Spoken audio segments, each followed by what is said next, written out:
In our first story, Behind Mansion Walls. In the golden age of giving, a noble family shares its fortune.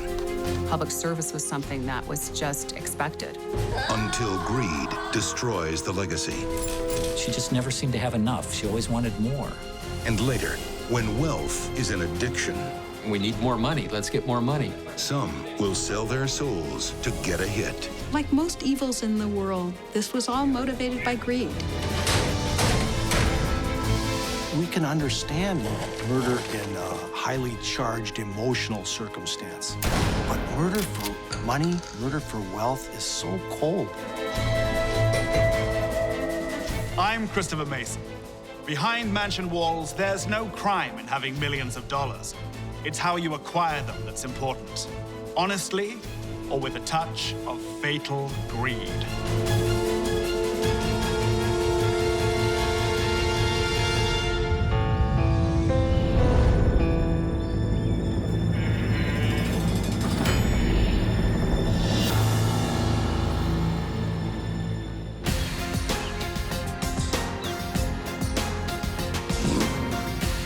Modern America, where the rich get richer and the poor get subprime loans. In the days of greed is good, sharks in suits make money from money, billions out of numbers on a screen. And the most a lot of them give back to the community is a few bucks to polish the Bentley. We all know the story. Good people lose their homes while the bankers walk away with gigantic bonuses. But it wasn't always like this. There was a time when wealth was derived by actually building things that benefited the community. Duluth, Minnesota is one of the towns that built America. The mining and timber boom here in the late 19th century fuels an explosion of industry, turning ordinary men into tycoons. By 1905, there are more millionaires in Duluth than in any other city in the country, and the richest of them all is Chester Aldgate Congdon. Chester developed his wealth through iron ore properties. He was a timber baron. He was into copper mining in the Arizona area. He was the wealthiest person in Minnesota. For a hard-working religious man like Chester, greed is a sin. He believes it's the duty of the wealthy to contribute to society. The Congdon name is so synonymous with philanthropy in the Duluth area that there's Congdon Park, Congdon Boulevard, Congdon School. The Congdon name is synonymous with Duluth because of the great wealth that the family had and the great wealth that they gave away, really, to this region. And Chester makes sure his children follow the example. Public service was something that was just expected of the family, and yet it was done in a very unassuming, very natural way and never done for publicity. The youngest daughter, Elizabeth, dedicates her life to helping the poor, serving as president of the local junior league. This woman contributed so much to the community over the years. After her father dies, Elizabeth takes over the family mansion and the Congdon legacy of philanthropy. When the Great Depression hits and the fat cats tighten their belts, Elizabeth Congdon keeps on giving. Hello, Marjorie. Elizabeth never married, but in the 1930s, she actually adopted two daughters, Marjorie and Jennifer, and raised them there at the mansion. Elizabeth's generosity transports these girls from the poorhouse to the lap of luxury. The Congdon estate, Glensheen, makes modern-day mansions look rather puny. We're talking 39 rooms of old money opulence. Stained glass windows, hand-woven tapestries, silk, damask wallpaper. Elizabeth's daughters take piano lessons on a Steinway Grand and roller skate down marble hallways. I just can't imagine having that much wealth and that much opportunity. But too much privilege can have fatal consequences. The elder daughter, Marjorie, always wants more. Elizabeth Congdon did everything for this daughter, but with all of that, with that silver spoon that was placed in her mouth by adoption, nothing could be enough. You don't love me, do you? Marjorie, from an early age, showed signs of classic sociopathic behavior. She would steal from her mother's purse, steal money. She would take her mother's credit cards and charge at the Duluth department stores. When the stores tried to take the cards away or stop her, she would forge her mother's signature. But Elizabeth's generosity knows no limit. If you need anything, you know you She keeps the handouts coming and settles Marjorie's debts to uphold the family's good name. If Marjorie spent money she didn't have and she turned to her mother for help, then Elizabeth would give her daughter the money that she needed. And this is a pattern that just continued as Marjorie got married and moved on with her life. Mom was always there to bail her out. March 20th, 1976. 43-year-old Marjorie marries Roger Caldwell. He's an unemployed alcoholic from Pennsylvania. But that doesn't stop him from dreaming. Roger styles himself as a wealthy rancher with a taste for turquoise jewelry. One of the Congdons dubs him the Rhinestone Cowboy. He and Marjorie are kindred spirits, bonded by a mutual passion: fraud. Roger and Marjorie use the Congdon name to fool creditors into giving them loans. They were going around with real estate agents in the mountains looking at ranches, and they told the real estate agent that their mother would be helping them buy a ranch real soon. You know I wouldn't ask for it if I didn't really need it. After Elizabeth suffers a stroke, she needs round-the-clock care. But instead of nursing her, Marjorie takes advantage of her mother's vulnerability and convinces her to sign over more money. I really need this loan, Mother. Elizabeth is too generous to say no. Thank you, Mother. It didn't matter what the family said to Elizabeth, and they strongly urged her to stop helping Marjorie. She wouldn't do it.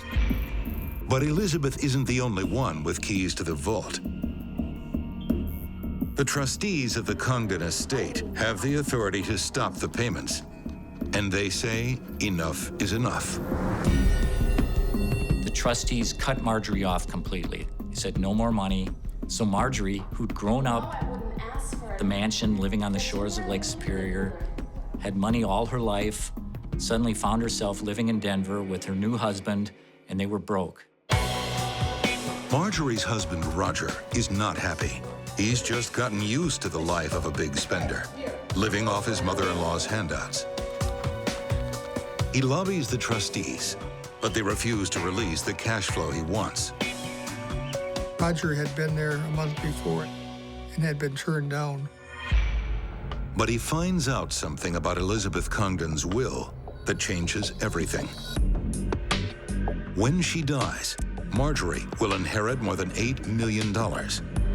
And the trustees have no power to change that.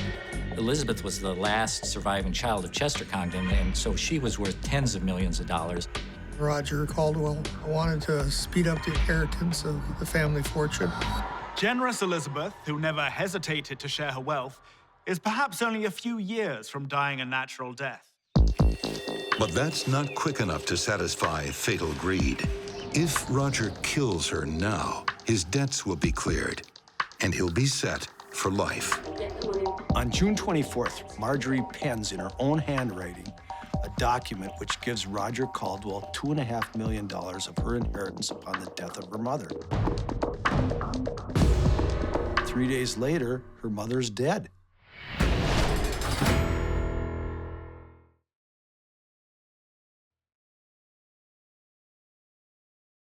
Lurking in the private woodlands of the Congdon family estate in Duluth, Minnesota, is a man consumed by fatal greed. He was watching the mansion for the lights to go out.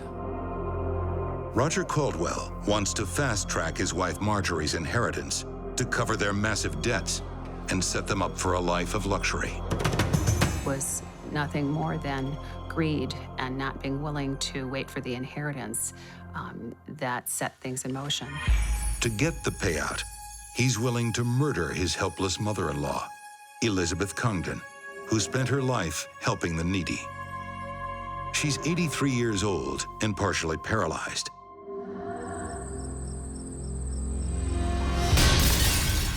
It should be an easy kill. But there's one thing Roger hasn't thought of. Someone else is in the mansion that night. Velma Pietola was the nurse on duty that night, and she heard something out on the stairway and went with a flashlight to investigate. There was a battle on that staircase. Roger knocks the nurse down, but it's not over yet. He heard the nurse still moaning and crying, so he took a candlestick holder from the top of the stairs and went back and finished her off.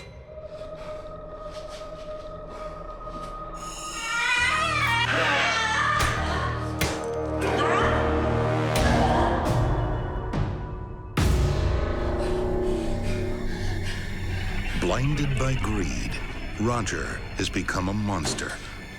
And the worst is yet to come. Now, poor Elizabeth, who gave everything, is about to have her life stolen from her.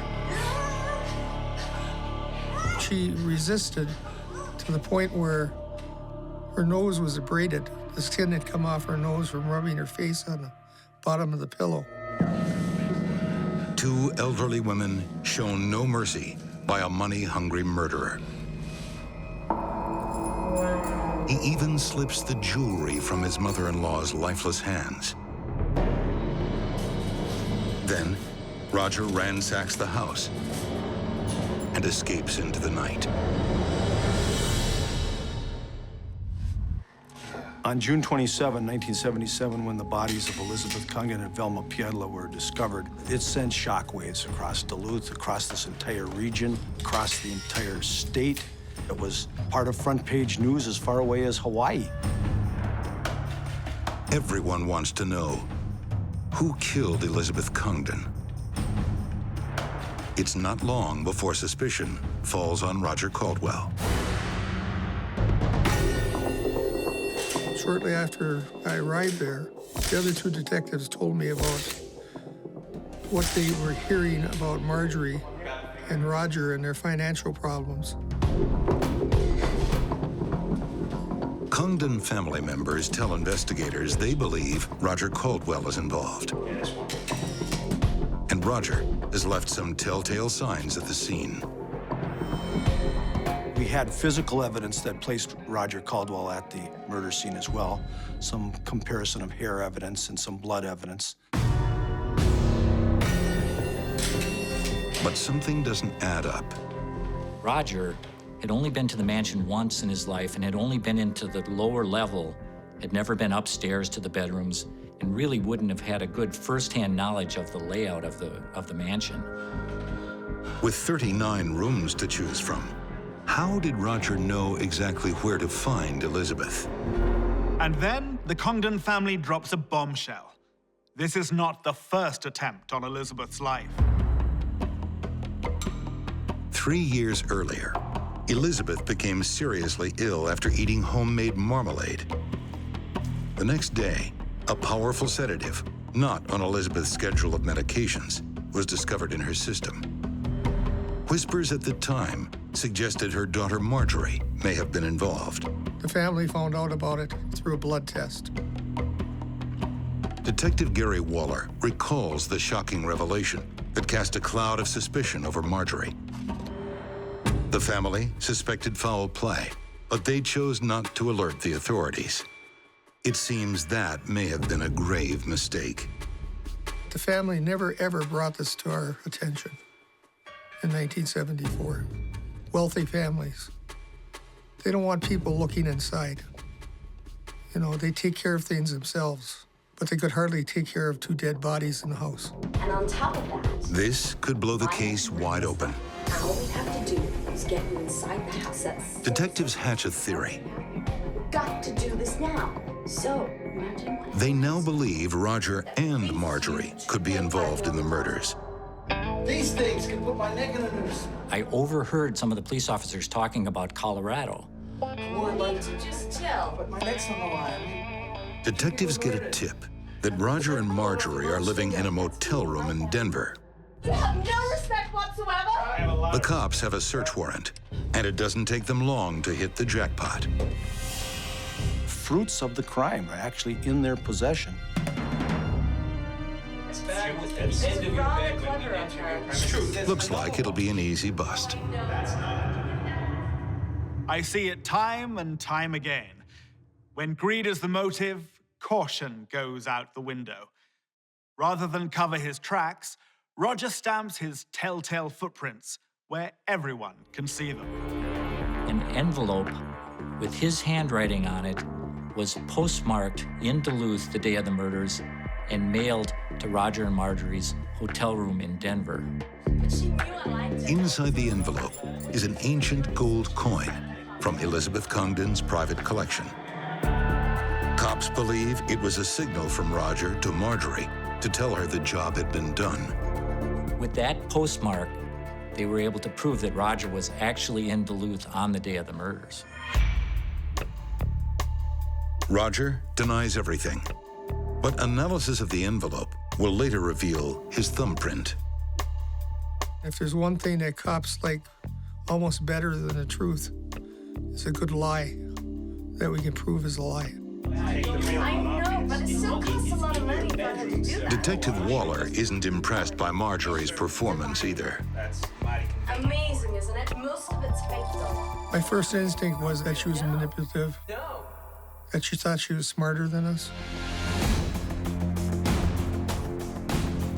The early evidence suggests that Marjorie may be involved, but that case will take time to build. For now, they arrest Roger, and he goes on trial for murder.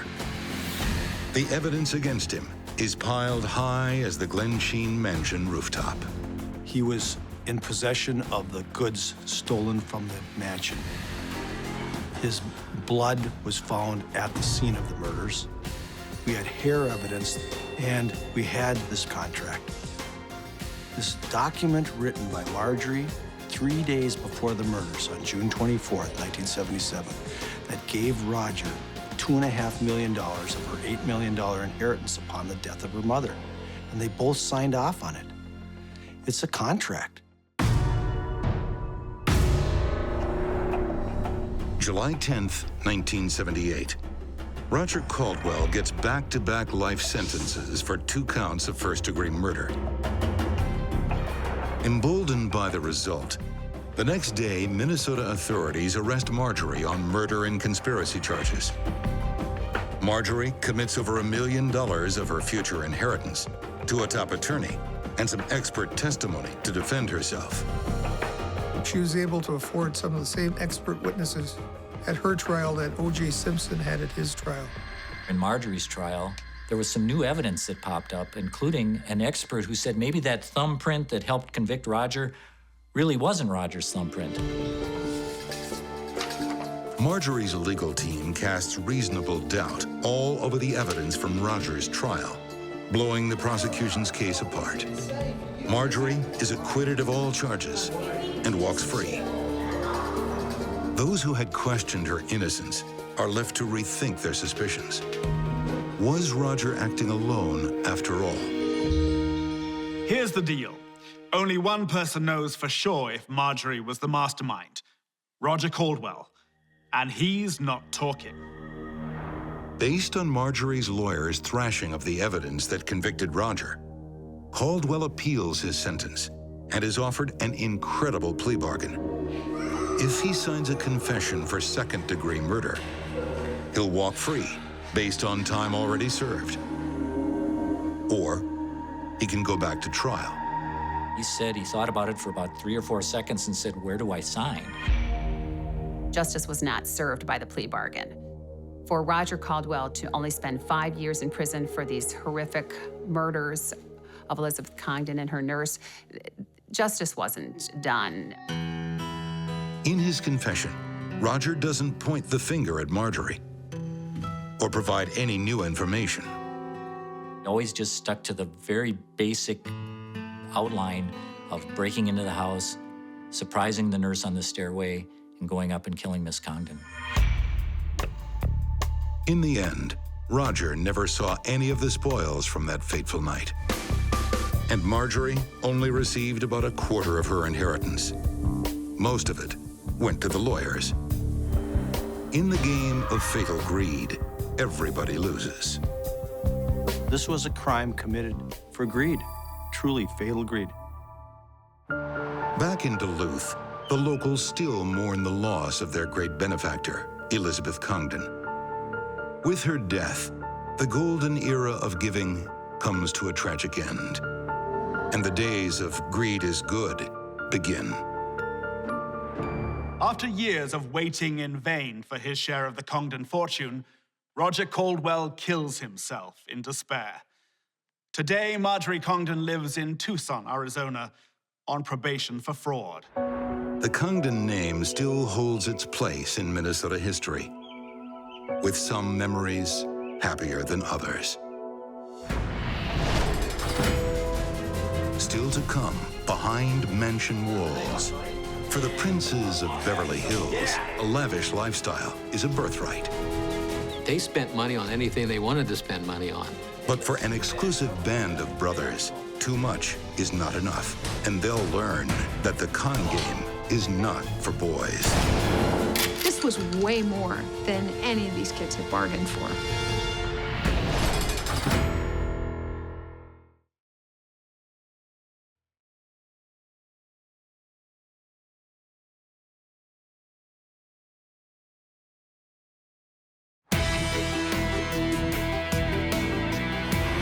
Welcome to Hollywood, where dreams come true. You can reinvent yourself in this town. Just ask Joe Hunt. His name used to be Joe Gamsky, but he changed it to Hunt because that name has a rich lineage. The Hunt family of Texas is one of the wealthiest oil dynasties in history. The perfect profile for the kind of guy Joe Hunt wants to become. A billionaire. Joe Hunt went to Harvard Boys School, and his parents did not have any money. He saw all this wealth there, and of course, the first thing that he was thinking of is the wealth and how he was amongst the wealth and wanted to be part of the wealth. Joe's real family doesn't have an oil fortune. Luckily, he's a gifted student and has his tuition paid through a scholarship. But his humble roots make him an outcast at the exclusive Harvard School for Boys. Joe was a scholarship kid surrounded by rich kids. And I think that shaped him a lot, that sense of being both the smartest kid in the room and the poorest kid in the room. He definitely thought that he deserved everything that they had, money, and he was going to do no matter what he had to do to accomplish that.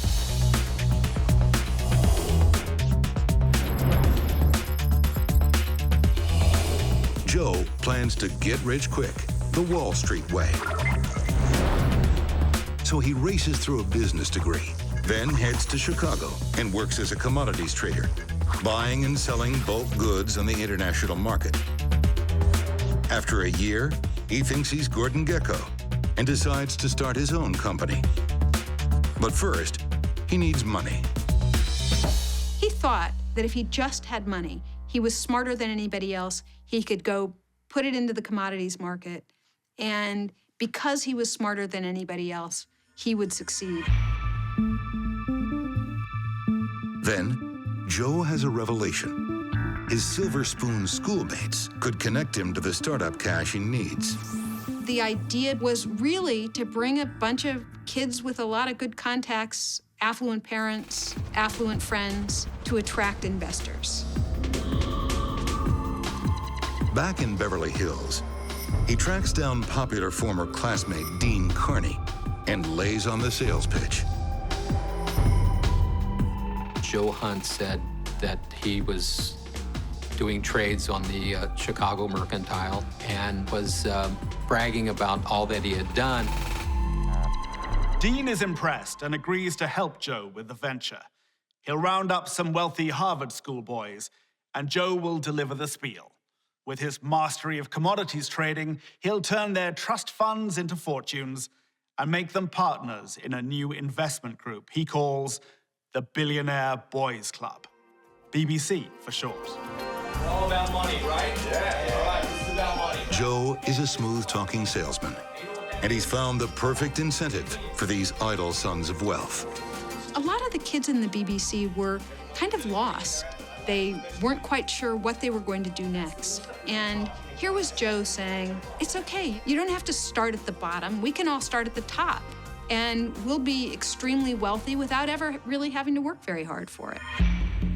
Joe plants the seed, and greed does the rest. The BBC boys think Joe will make them rich beyond their wildest dreams. Once he got the trust of these boys, he used it to his advantage. He would talk them into getting money from their parents, getting money from friends. I mean, he was getting all kinds of money. Joe invests some of the money, but he spends just as much on his lavish lifestyle. He was funding his personal life, the boys' personal lives. They were getting apartments at the Wilshire Manning. I mean, they were all over the place just spending money that wasn't their money. Meanwhile, Joe's trades aren't getting the huge returns he promised. In fact, he's losing money fast. But he knows how to fix that.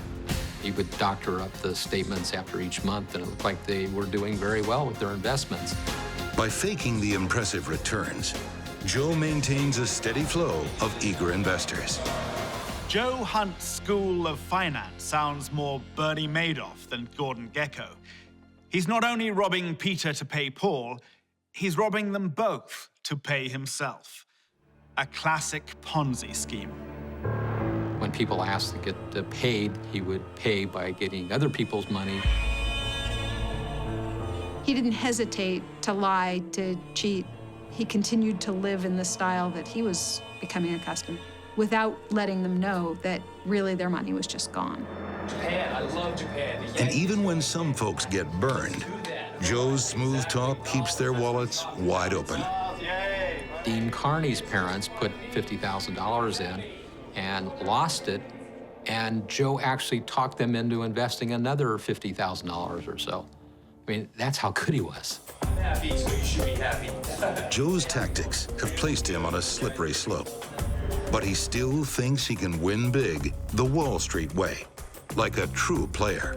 He still believed at that point that if he just had enough money to put in the commodities market, he could make a killing. All right, whatever's necessary. Then, a golden opportunity knocks. Joe lands a whale of an investor in Beverly Hills big shot, Ron Levin. Levin is a notorious player, and he sees a lot of potential in Joe Hunt. I like your presentation. It's missing one thing. He lays down $5 million for Joe to invest as he pleases. I like that too. Hey, you okay with that figure? I love it, Rock. Awesome. Joe gets a chance to wipe out all his debts and make some real-life super profits for the Billionaire Boys Club. But he has no idea what he's getting himself into.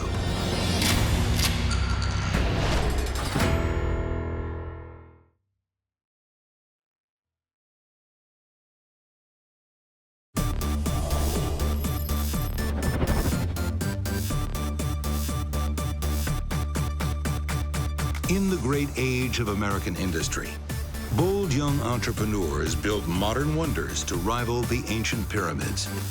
In the 1980s, they built pyramid schemes.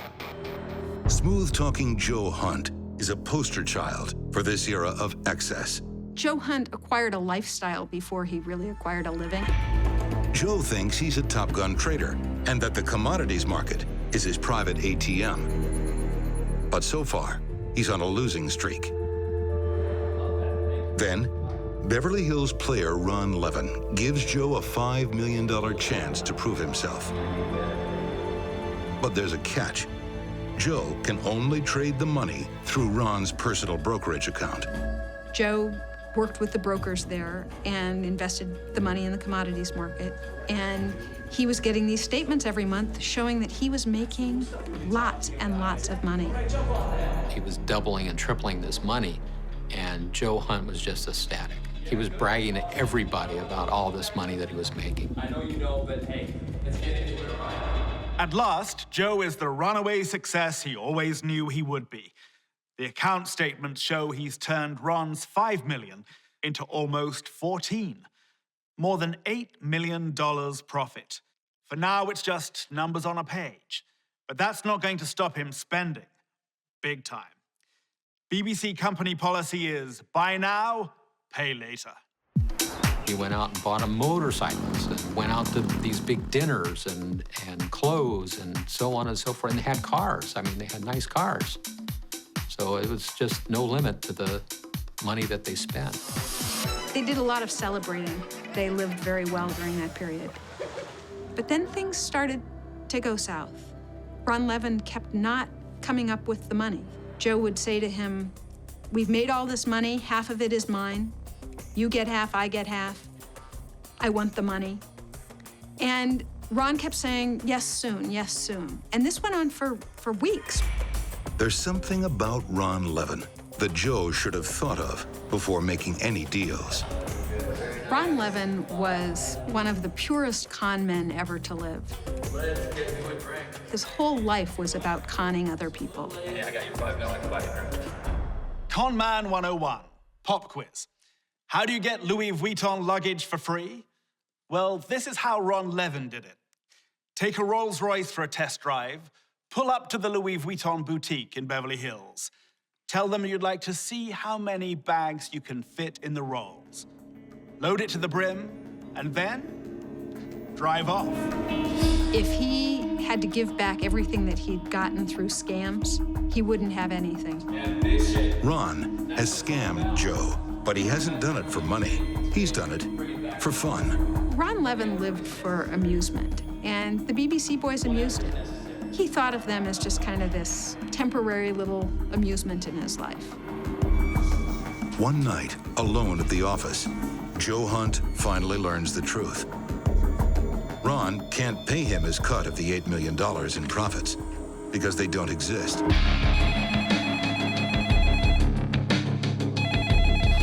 Pick up the phone. Ron's $5 million investment account was a phony, and the brokers Joe thought he was trading with were in on the joke. The entire investment had been a scam. There was no money from the start. And what Joe Hunt thought were real earnings were really earnings only on paper. Looks like Conman Jr. got outsmarted by Conman Sr. To Ron, it's just a harmless bit of fun between colleagues. But Joe is not laughing. It made him look like a fool within the Billionaire Boys Club. I mean, here he is bragging that they've made all this money. He's going around, he's dancing around the office, showing the statements and being the big shot, and now he's looking like a fool. The BBC has spent millions on false credit, and there's an ever-growing list of investors waiting to get paid. But Joe has a plan to hide the truth and save the BBC from collapse. He'll rob Ron Levin of every cent he has and guarantee his silence with a bullet.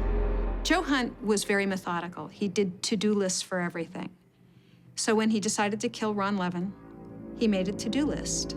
On a yellow legal pad, he wrote out things like kill dog, tape mouth, close curtains. It was a to-do list to kill somebody. Joe confides his plan to BBC co-founder Dean Carney. But he knows pretty boy Dean isn't the right man for the job. Joe has someone else in mind. The BBC bodyguard, Jim Pittman, a former bodybuilder with a fondness for guns. After making his careful to-do list, Joe Hunt and Jim Pittman went to Ron Levin's house one night.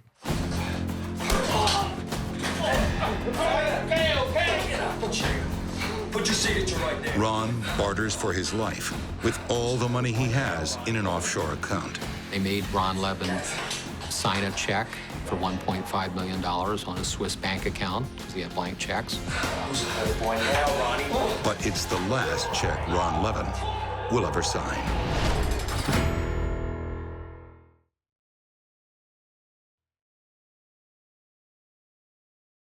Joe Hunt's greed made him blind to risk.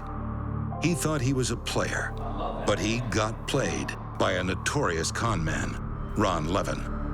Joe should have seen the signs. Ron Levin bragged that he had scammed everything that he owned in life.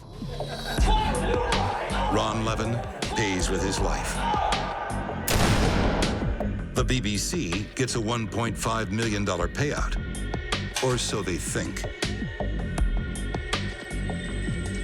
The boys head to Soledad Canyon, about an hour out of Los Angeles, to dump Levin's corpse.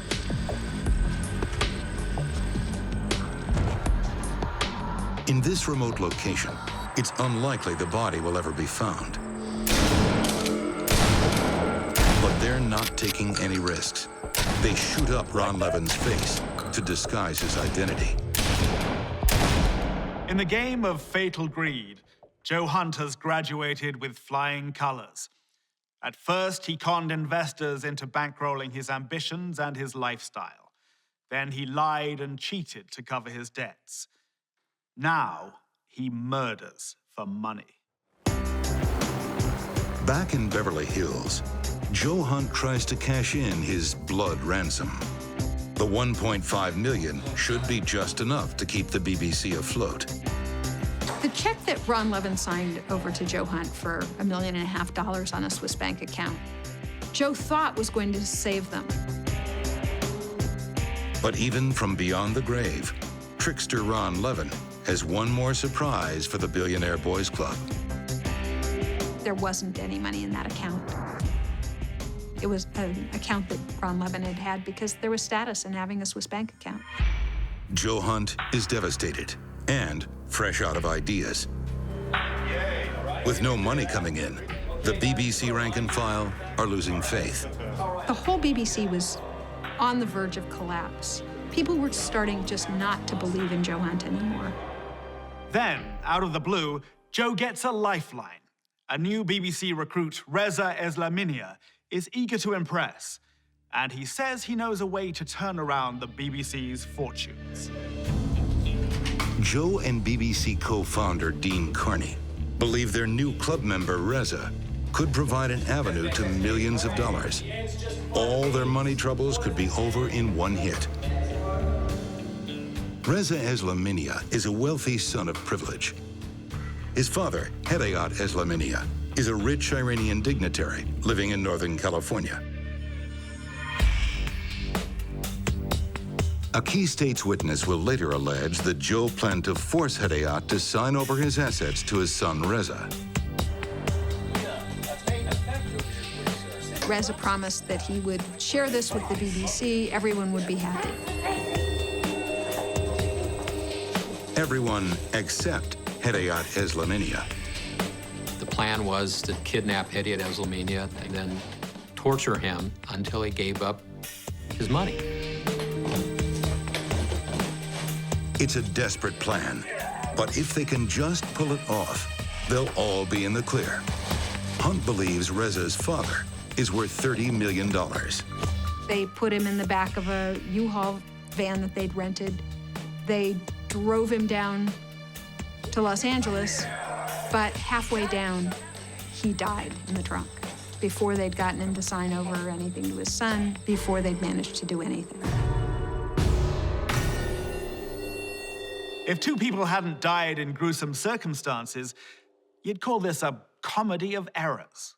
Down here. Now they're trying to figure out what to do with him. And they decide that, well, let's take him up to the hills where we buried Ron Levin. Every one of Joe's plots to get rich has failed, but fatal greed knows no bounds. He still thinks he can get his hands on the wealthy Iranian's fortune. Go get the sucker's money. Joe went to Plan B, which was trying to get Reza Eslaminia to get his father's assets, to have him declared missing, to take over his assets. But is it too late to save the Billionaire Boys Club? Mr. Hunt. September 28th, 1984. Joe Hunt gets a visit from Detective Les Zoller, the lead investigator in the disappearance of Ron Levin. Do you know this man? Yeah, that's an old business associate of mine. I was Orion. Well, as a matter of fact, Joe plays it cool. But the detective has an ace up his sleeve. You know anything about that list? When Detective Zoller searched Ron Levin's house, he found something that Joe Hunt should have buried along with the body.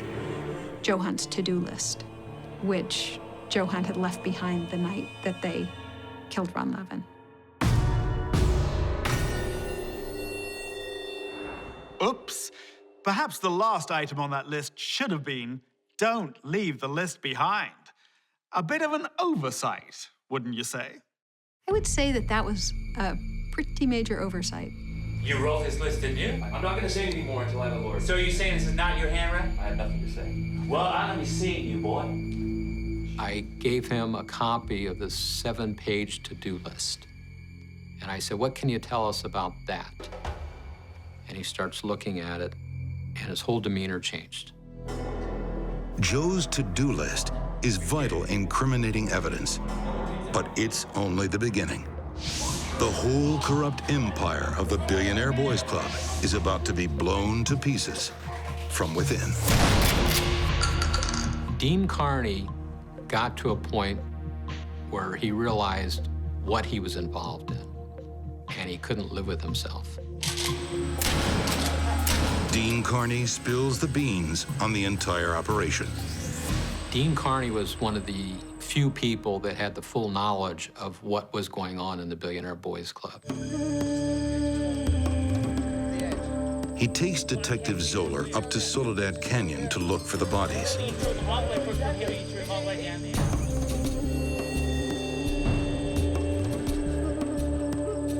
By the time they find Hedayat Eslaminia's remains, they've been ravaged by coyotes. Ron Levin's body is never found. The to-do list was probably the most important piece of physical evidence. Dean Carney's testimony was what drove the nail into Joe Hunt's coffin, though. Joe Hunt is convicted of the murder of Ron Levin and sentenced to life without parole. But his trial for the kidnapping and death of Hedayat Eslaminia is dismissed when the jury deadlocks. After 2 juries deadlock in Jim Pittman's trials, he takes a plea bargain for accessory after the fact to the murder of Ron Levin and gets 3.5 years in prison. Then, in a television interview after his release, he admits to the murder, knowing he can't be tried again because of double jeopardy. Dean Carney enters witness protection and is given a new identity.